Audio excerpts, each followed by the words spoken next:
मानिरहेका छौं। कोटा पनि खारेज गरौँ देशबाट। गरौँ न दलित कोटा गरौँ मैले भने दलित कोटा मात्र होइन बाहुन कोटा पनि खाली गरौँ न। 9% बाहुनले 98% ओगटेर बहने 15% दलितलाई चाहिँ सधैँ तल च्यापेर राख्ने जातीय कोटा खाली गरौँ।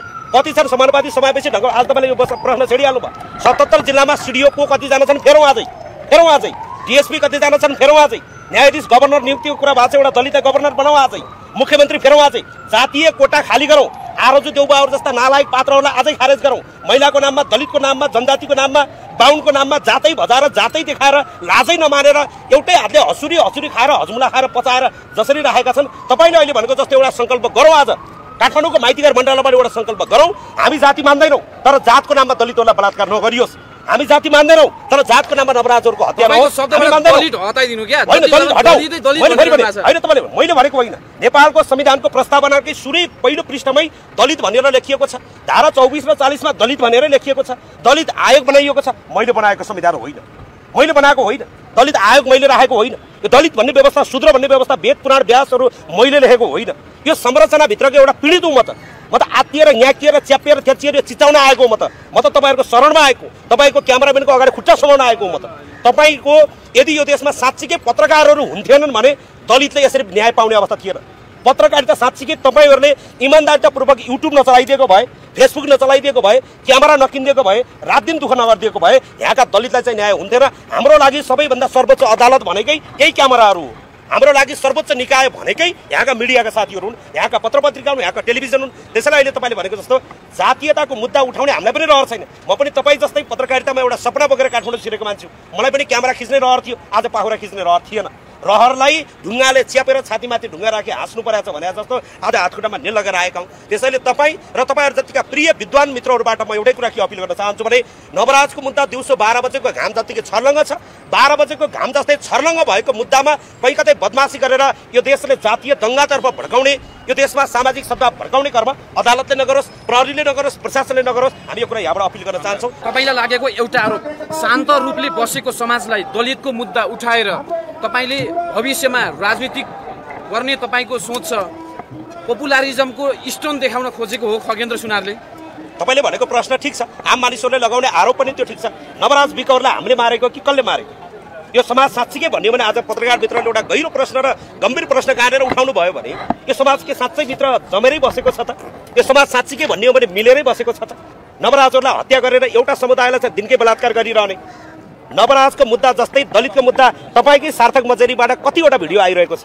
तपाईँहरू त प्रत्येक दिन दलितको बलात्कार भयो भनेर हालिरहनु भएको छ। तपाईँहरूको प्रत्येक टेलिभिजनहरूले प्रत्येक दिन मधेसमा दलितहरूको घरबासमा डोजर चल्यो भनेर हालिरहनु भएको छ। मृत्यु नवराजको मात्रै भयो होइन, मैले यति कुरा भनेको नवराज भनेको यसको एउटा अगुवा हो। सबैजनाको नाम लिने त्यो काण्ड हो। यो एउटा त्यो समग्रको काण्ड हो। मैले फेरि पनि भने भोलि हिंसा मच्चिँदै गर्दा गोविन्द साई ठकुरीको छोरो पनि मर्यो होइन, गणेश बुढा मगरको छोरो पनि मर्यो। एउटा हुइमा आयो भने जो पनि त्यहाँ मिस्टिन सक्छ। तपाईँले भनेको जस्तो यो सामूहिक मुद्दा छ। मैले व्यक्तिगत मुद्दा मात्र होइन, यो 6 जनाको मुद्दा सामूहिक मुद्दा छ। 6 जनाको एउटै पेपरमा ती 6 जनाको मुद्दा छ। नवराज यो आन्दोलनको यो घटनाको प्रमुख पात्र भएको कारणले नवराज लगायतका काण्ड यो सहकारी काण्ड भने जस्तो एउटा काण्डमा त्यसमा मुछिएका मान्छेहरूको पात्रता आउने कुरा। तर तपाईँले अघि उठाउनु भएको प्रश्न बडो गम्भीर प्रश्न चाहिँ के हो भने यो समाजले बुझ्नुपर्छ। तपाईँले पत्रकारिताको धर्म निभाएर प्रश्न गर्नुभयो, धन्यवाद छ। तर साँच्चै भन्ने हो भने समाज जमेर बसेको चाहिँ छैन, समाज मिलेर बसेको चाहिँ छैन। एउटा ठुलो जाति भन्नेले सानो जातिलाई मार्ने बेलासम्म र सानो जातिले सही दिने बेलासम्म चाहिँ मिलेर बस्नुपर्ने। एउटा जातिले निरन्तर बलात्कार गरिरहने, एउटा जातिले निरन्तर मान्छे मारिरहने, नवराजहरूलाई मारेर भेरीमा बगाउँदा एउटा दलितले भेरी पारी ढुङ्गा हान्यो र हामीले हान्यौँ आजसम्म? तपाईँ यही हुनुहुन्छ। हामीले कतिचोटि यहाँ चाहिँ ढुङ्गा हानेका छौँ, कतिचोटि आगो बालेका छौँ। हामी इमान्दारितापूर्वक आफैले हातखुट्टामा नेल लगाएर बसेका छौँ। त्यो 12 वर्षीय द्वन्द्व के को लागि थियो त? त्यसो भए यो कुरा भन्नुपर्छ। अब यो कुरा सोध्नुपर्छ। 10 वर्षीय जनयुद्ध के को लागि थियो? माओवादीको जनयुद्ध होइन। एउटा कुरा के हो भने अब आजै मन लाग्यो भनेर अहिले जान त मिलेन, झ्यालबाट होइन। यही मैले भने यो भोलि वर्षौँ वर्ष पनि उठ्न सक्छ। यो उठाउने ठाउँ माइतीघर मण्डलमा पनि त हो। हजारौँ मान्छेहरू आज सडकमा छन्। सबै मान्छे सदनमै हुनुपर्छ भन्ने छैन। उठ्नुपर्ने ठाउँबाट तपाईँहरू जतिको विद्वान पत्रकार साथीहरूको ध्यान आकर्षण हुन्छ भने यो समाजको यो ग्राभिटीको यो तलको घनत्व भएको मुद्दा चाहिँ यसरी यो लेभलबाट उठ्छ भने हामीलाई यसको आवाज उठाउनु पर्नेछ। त्यसैले मैले फेरि तपाईँ र यी सबै प्रिय मिडियाका साथीहरू मार्फत हामीले आज भन्नुपर्छ, बताउनुपर्छ।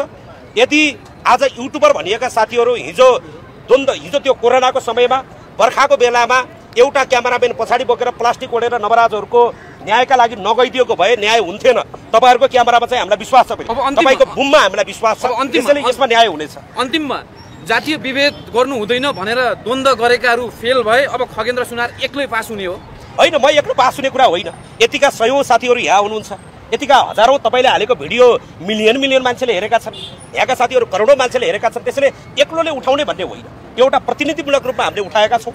यो मैले फेरि पनि भने, समाजमा जातीय विभेद, जातीय अपराध, जातीय हिंसा छ।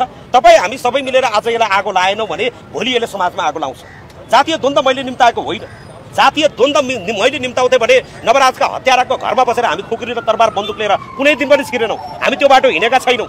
हामी काठमाडौँको माइतीघर मण्डलामा हातखुट्टामा नेल लगाएर यहाँ इमानदारिताका साथ बसेका छौँ। हामीले अदालतको गेटमा पुगेर अदालतको ढोका ढकढकाएका छौँ, गिडगिडाएका छौँ, बिन्ती बिसाएका छौँ। आज पनि हामीले के भनेका छौँ भने नवराजका हत्याराहरू छुट्नु हुँदैन भनिएका छन्। तर यसरी बिन्ती बिसाएको कुरालाई कमजोरीको रूपमा लिइन्छ भने दलितले सहेर चाहिँ बस्दैन।